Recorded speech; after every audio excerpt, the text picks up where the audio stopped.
Welcome to 7:30. Tonight, missing time. What happened in the 5 hours before a young woman was found dead inside a police cell? She loved her family, she loved her children, she was very kind-hearted. It stopped me in my tracks. I didn't think in my generation that there would be a continuation of Aboriginal deaths in custody. Also, the asthma drug linked to psychotic breakdowns in children. Harrison was 4 years old when he started making comments about wanting to die. It was just devastating. At quick speed, Hope whips from the angle, kicks the goal and celebrates accordingly. And the pioneers behind the female footy revolution. Are you living a bit vicariously through it, Sue, watching? I've had to wait 50 years to see this happen, and I'm so proud of this young lady next to me. She's such an inspiration.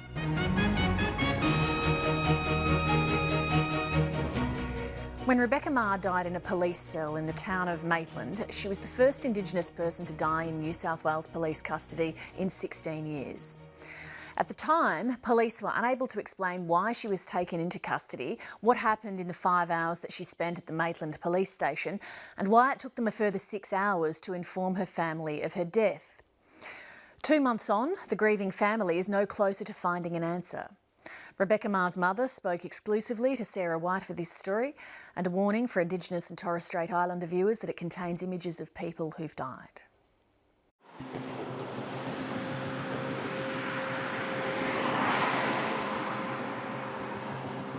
In the early hours of July 19, a young woman was seen swaying dangerously across the road in the New South Wales town of Cessnock.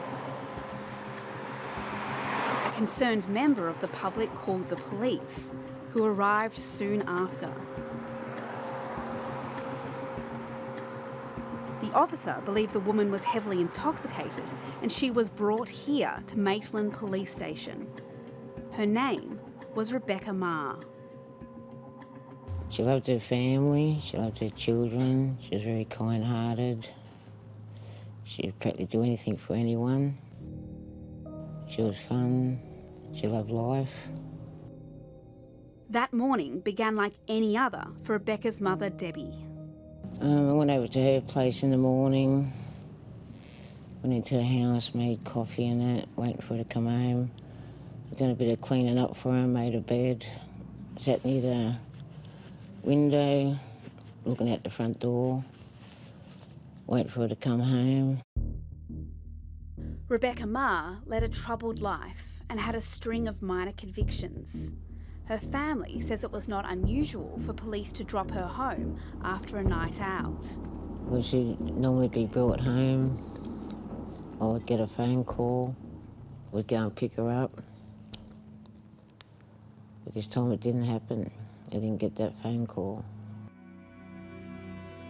What Debbie didn't know was that her daughter was already dead. Rebecca had been in custody for 5 hours when police discovered her body at 6 a.m. She died of a suspected cardiac arrest. It would take police nearly 6 hours to inform the family of her death. I was sitting there, and then the police turned up. It would have been about 12:30. I went outside because I thought they were going to tell me that Becky had been arrested or something. I wasn't sure what they were there for. And when I went out there, they told me that Becky was deceased at 6 o'clock in the morning at Maitland Cells. So I didn't find out at 12:30. It does seem a very inordinate amount of time once they would have become aware that the person is deceased to not contact loved ones or next of kin straight away. Well, they rang me up and said that they had Rebecca's bag down at the police station. I could come down and collect it. So when I looked in her bag, I seen Rebecca's wallet, which had a pensioner's card, a Medicare card. They could identify her, and they would have went through her purse, and I'm sure they would have come across quite a few things with Rebecca's name and 1 or 2 things with her address on it. And you never got the call No, I from didn't. the police? No, I got nothing from the police. If I would have got that phone call, this outcome wouldn't be here right now talking about it. Police say it was on this road that they found Rebecca. Her family has now been told there was no illegal drugs or alcohol detected in her system, raising questions of whether Rebecca received adequate medical care. I asked them straight away, was there medical stuff brought into it? Was she assessed? And they said no. Police wouldn't say whether Rebecca was examined by a medical professional or how regularly they checked her in her cell. If somebody was inebriated, why weren't they checked on? Common sense would tell you that. What happened in that 5 hours?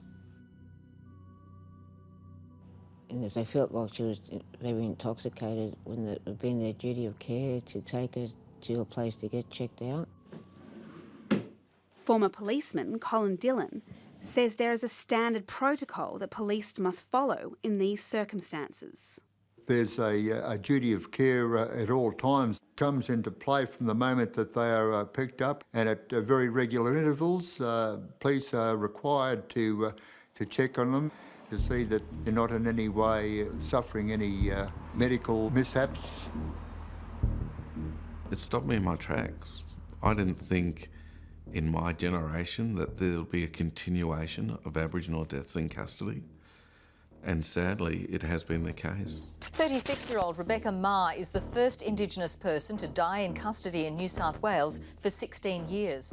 We wanted to really push home that this was an Aboriginal death in custody.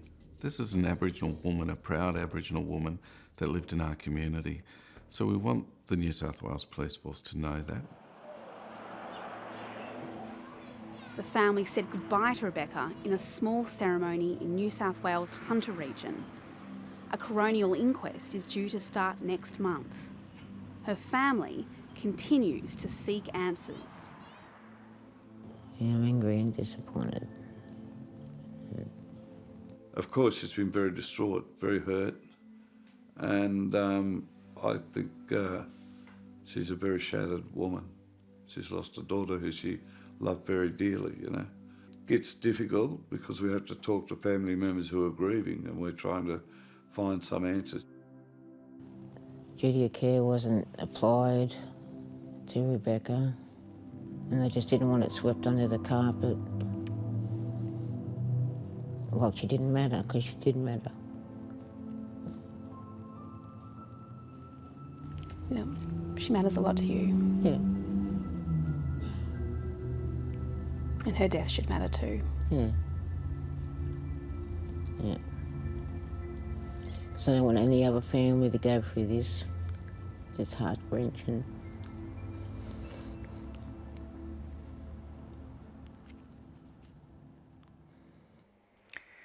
Sarah White reporting. The New South Wales Greens are one of the most secretive political parties in the country.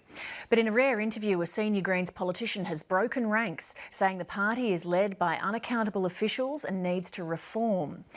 A 7:30 investigation's uncovered a number of resignations, a Supreme Court lawsuit, and even evidence that police have been called in. As Connor Duffy reports, the row comes as the federal Greens face a major challenge to maintain their vote and influence. Love is a powerful force, and it's a powerful force for good. The Australian Greens preach a new, kinder and gentler way of doing politics. My kids are going to be so jealous. But behind closed doors, party factions are preparing for war, and it centres on the party's most radical branch, the New South Wales chapter. Clearly the National Greens have had worries about the New South Wales Greens for a while. We've seen big swings to the Greens in so many seats in this election. In the Senate... On election night, Greens leader Richard Di Natale did his best to put a positive spin on a disappointing result, especially in the troubled New South Wales branch. What he wasn't saying was that throughout the campaign, the New South Wales Greens had been busier fighting themselves rather than their opponents. But instead of those tensions playing out in a constructive way, I think the phase that we're in at the moment is those tensions playing out in a very unproductive way, where people, instead of trying to work these things through, and will end up, causing a media shitstorm in order to try and win the internal battle. The Condamine River in southwest Queensland on fire. The fracking just a kilometre away. Jeremy Buckingham is part of a new breed of New South Wales Greens who know how to grab attention. In a rare TV interview, he's broken ranks to call for change. I'm held to account by my party. I welcome that. I'm elected by the members. The key office bearers, who have a lot of authority now in a growing organisation, should be subject to the same scrutiny. So they are occupying Palestinian land, effectively frontline troops. His opponents have controlled the party for decades. They're part of an old guard led by Senator Lee Rhiannon and known as the Watermelons because they're accused of being more red than green.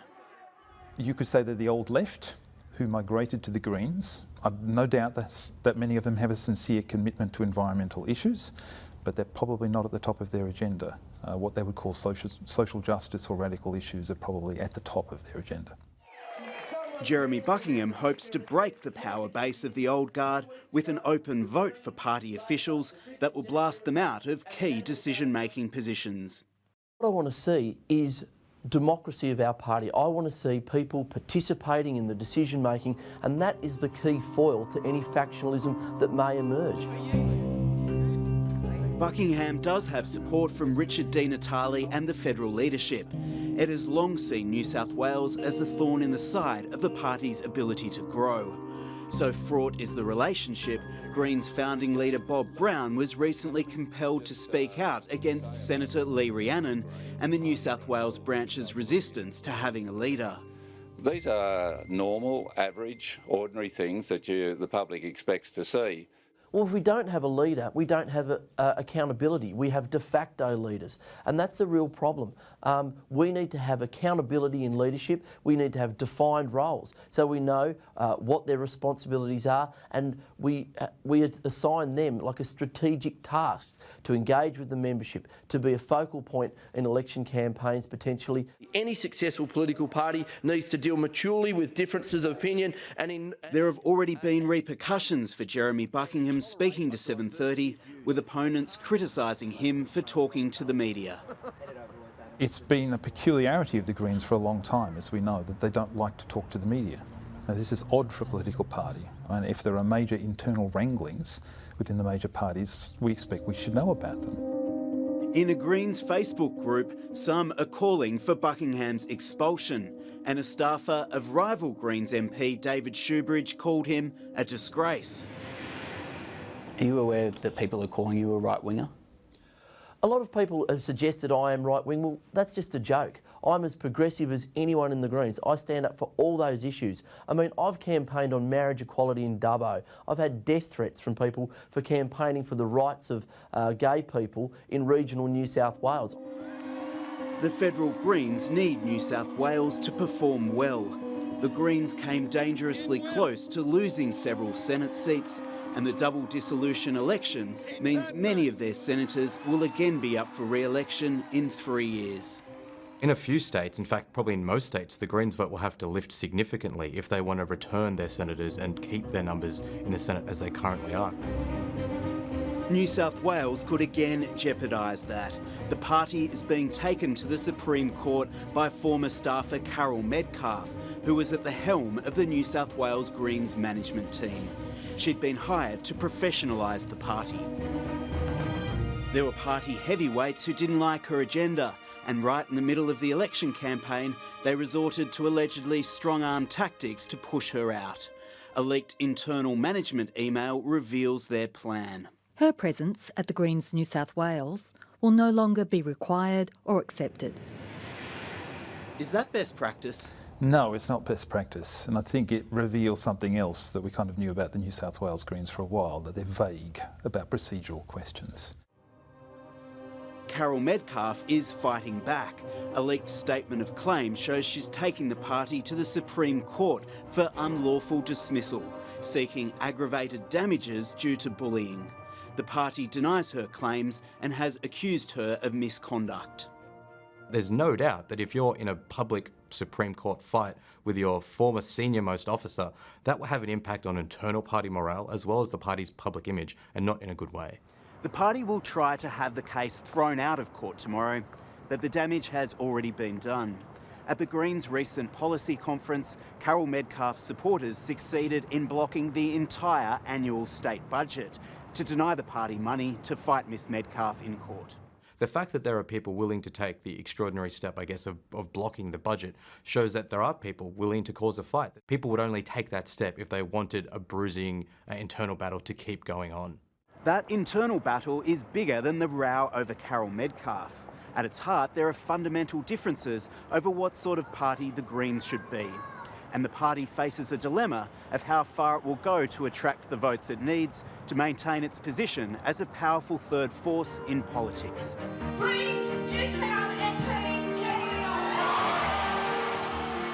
Well, I think that if we implement reforms like democratising the party, developing a model of leadership, electing our office bearers, we'll be more successful. We've got too much at stake. We need to be a success, and being the champions of democracy is about that. Other parties are moving this way. We need to be at the leading edge of progressive reform. Connor Duffy reporting. Getting asthma under control can be difficult, particularly in children. So when a once-a-day chewable tablet became available, many parents jumped at the chance to give it to their kids, and they saw a great improvement. But serious concerns have emerged about the drug's possible side effects. A number of children as young as 4 have had suicidal thoughts, and worried parents have told 730 that doctors never warned them of the risks. Sophie Scott has the story. Excuse me, calm down, it's bath time. No! This is Harrison Selleck after his mum asked him to take a bath. He would have terrible tantrums, and his tantrums could go for an hour and a half and it would be over nothing. Harrison was 4 years old when he started making comments about wanting to die, wishing that he was dead, that he was a piece of garbage. He had terrible self-loathing. One day he attempted to act on those thoughts. Yeah, it was just devastating at the time. There's no doubt in my mind that he actually wanted to end it. He wanted to end the pain. I think he was just a little boy, just in terrible emotional stress. It was very painful for him. Would you like some carrot cake? Yes, please. And he wasn't alone. Another Harrison was going through similar pain.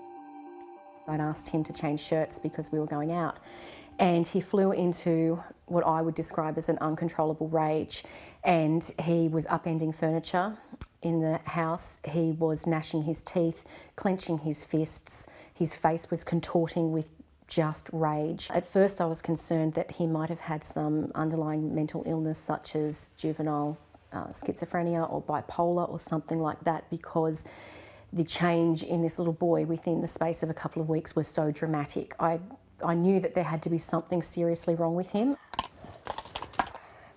He would say to me that he just wanted to go to heaven. He didn't want to be here anymore, which was incredibly tough to hear your 6-year-old son use those words, and very, very frightening for us as parents. We didn't think that a 6-year-old would ever have any concept of anything like that. The desperate mothers went hunting for answers online. Both boys had been taking Singulair since they were 2. It was an easy-to-take, once-a-day pill, and it had helped their asthma. But the mothers discovered it could be to blame. I was incredibly shocked when I realised that a little chewable tablet that we used to control his asthma symptoms could possibly be linked to such severe psychological symptoms. She took Harrison to his paediatrician. He was able to observe Harrison and took the opinion that he was in the midst of a psychotic breakdown, which was quite frightening to hear, but it was not surprising because we knew that there was something severely wrong with him at the time. He agreed that it could be linked to his Singulair use and that he had seen that before. These aren't isolated cases. New figures obtained by 730 show between January 2000 and March 2016, the Therapeutic Goods Administration received almost 90 reports of psychiatric events in children and adolescents treated with Singulaire's active ingredient, a drug called Montelukast.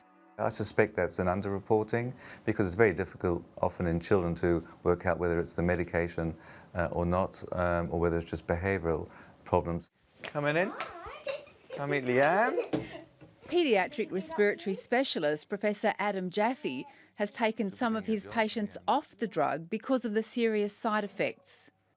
Some of my patients have complained of nightmares or tantrums and being angry or being sad. And in those cases, the challenge to me and to each parent is to work out whether it's the medication itself or whether it's the child's behaviour. So in a handful of patients, it certainly has been the medication. A suspected link between a popular asthma medicine and suicide. Doctors wrote nearly 31 million prescriptions for it in the U.S. last year. It's Merck & Company's biggest seller. Singulaire hit the headlines in the United States after 15-year-old Cody Miller killed himself after taking the drug for just 17 days. After an investigation, the US Food and Drug Administration ordered manufacturers to include warnings in the box about the potential psychiatric side effects. In Australia, it was a very different story. The Therapeutic Goods Administration didn't insist on box warnings and instead advised doctors to warn their patients about the risks. But the mothers say they were never warned. We were very, very surprised to hear that there was research out there to say that Singulaire could cause such severe psychological disturbances. The doctor felt that there were no side effects with Singulaire and that it would be a safer option for us to use. How aware are doctors, do you think, of the risks of this drug?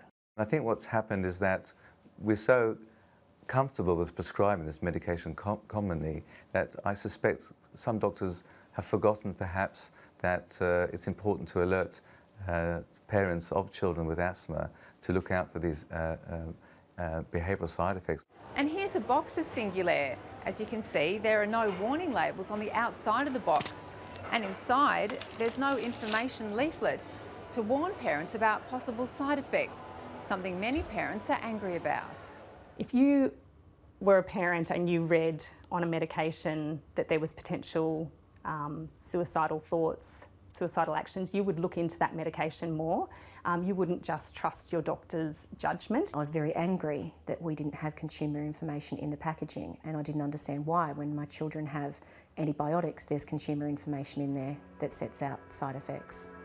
When approached by 730, Australia's TGA said it won't put warnings on boxes, but it will consider reminding doctors to warn their patients. The company says safety information is available on its website or that of the TGA, and that pharmacists have a duty of care to offer and provide information to patients. The company maintains Singulaire has been used safely by tens of millions of people around the world. I think it needs to be remembered that this medication has changed the lives of many, many children with asthma, and it's been prescribed to hundreds of thousands of children without a problem. And the important point is that GPs, paediatricians, people who prescribe the medication need to be reminded again of the potential behavioural side effects, which will be devastating if it's your child who's affected. Both boys are now off Singulaire. So Harrison's doing really well now. He gets better every single year. It's been a really, really long struggle for him. A year on, we definitely have our son back. He is happy, he's energetic, he's enthusiastic, he has a spring in his step, he has a sparkle in his eye, he loves his brothers, he loves his sport, and he's doing really well at school, and he's a happy little boy again. Get him! Sophie Scott with that story. Next year, the AFL is starting its Women's League, and on the weekend it had its first televised exhibition match. The game pulled an excellent audience. More than 1 million viewers watched nationally, making it the most watched Saturday night AFL game this year. If that popularity continues, then the women players might have a case to argue they should be on a par with the men in terms of salary. Two of the pioneers of the Women's League joined me from Melbourne a short time ago. Sue Alberti is Vice President of the Western Bulldogs. Moana Hope played for the Bulldogs in the exhibition game and next year will wear the Collingwood jersey. Thank you very much to both of you for being with us tonight. Thanks for having us. Congratulations also to both of you on the success of the first exhibition game on the weekend. Moana, you had a stellar game. How are you feeling about it? Oh, I'm still on a high. Like I honestly can't believe it. I want to go back, but it just makes you even more excited for next year. And Sue, what was the atmosphere like for you there? It was electric. I'm like Mo, I'm still on a high, but I'm very emotional. When you have a look also at the numbers and the people who watched it on television, it was about 1 million people. It was the highest rating Saturday night AFL match this year. So you've campaigned for a Women's League for so long. How gratifying was it to see that the audience is instantly there? Well, I'm not surprised about the audience. I've been talking about it for a number of years. I've always said you've got to see these women play to really experience it, and we got to experience it on Saturday night at the highest level, and what a spectacular event it was on Saturday night. And given that audience was, instantly there, it's not like you've had to grow it or anything, why do you think it did take so long to get a Women's League up? Well, Lee, it's taken 101 years for we've been playing football, so I guess the first 100 years is the hardest, but look, we just had to experience it, we had to see it, we've had the exhibition matches, people have got to see what it's all about and see how highly skilled these young athletes are. Moana, you have a full-time job, you're a full-time carer for your sister who has special needs. Where do you fit in your football training? Tell us what an average day is for you. Average day normally starts at about 3 a.m. So between 3 and 6 I do admin side of the business, get crews out. Between 6 and 8 I normally training, so gym. And then 8 and 9 I'll be showering Vin, Vinny's my sister, getting her ready for school, prepping lunch, and then I drop her off to her program. And then I work between 9 to 3 and then I pick her up for after her program and I prep dinner while I'm working at the same time, which normally takes me between 3 to 6. And then I train from 6 to 8, which is normally skill work, and then I finish any work I didn't finish throughout the day between 8 and 10 and then go to bed, wake up and repeat. So you've got a very slack work ethic, in other words. I'm not going to complain again about ever being busy, having heard that routine. Moana, there'd be many women, Sue's age and downwards, who would have dearly loved to play, at a professional level but never got the chance. How lucky do you feel that the timing of this is happening when you're the right age to play, you're fit, you had a break from the sport and you're back, the timing's just worked out? I think it sort of gives me motivation to play even better. Especially with Sue, knowing how much Sue would love to be out there having a kick with us, it sort of just makes me want to go out and do twice as good, or perform twice as better, or do something magical on the field, just to get the hype up. So, I feel grateful that it's all happening now, and it didn't happen in 2020. Are you living a bit vicariously through it, Sue, watching? Oh, look. So I've had to wait 50 years to see this happen, and I'm so proud of this young lady next to me. She's such an inspiration, and she'll be such a role model to all these young girls who are trying to come through and aspire to be like Mo Hope and other women like Mo. So I was wondering, given those huge ratings that I mentioned on Saturday night, if you'd anticipate a surge in potential sponsors and advertisers? They're lining up, Lee. We've had them at our club at the Western Bulldogs lining up. We announced our 3 new sponsors on Saturday night. I know the other 7 clubs, they've got the sponsors lining up. And these are sponsors who have never been involved in male football before or AFL football before. So it's a no-brainer. Being involved in women's football. So with television ratings, comes power, and of course advertisers can be charged more. Can the players expect at some point that will start filtering through to them in terms of their pay and conditions, which are, as we know, well behind the men's? I have no doubt that it will happen, it will eventuate, but what we need to be doing right now is celebrating the success of these young athletes and what happened on Saturday night. The remuneration will be worked through the AFL and the AFL Players Association. I serve on the advisory committee. We're all working through this to ensure that these young athletes, women, are remunerated appropriately. Moana, where do you and the players sit on that question, particularly now, as I say, that we've seen that instant television audience there? I can only really speak on behalf of myself because it's not a conversation the players have had as a group or a conversation I've had with anyone. But personally, I feel blessed to be able to pull on an AFL jersey. The money's going to be great, but I love the game so much that I'm just excited to play it, and being able to have that opportunity is amazing for me. So I know the AFL will do right by us, and leave that in the hands of the AFL and the AFL's PA, and I'll just concentrate on football, and that's what I want to do. Well, it's lovely to see both of your excitement. It's very infectious. And so thank you so much for making time to come and share it with us this evening. Thank you. Thank you so much for having us. And that's the program for tonight. We'll be back at the same time tomorrow, but for now, good night.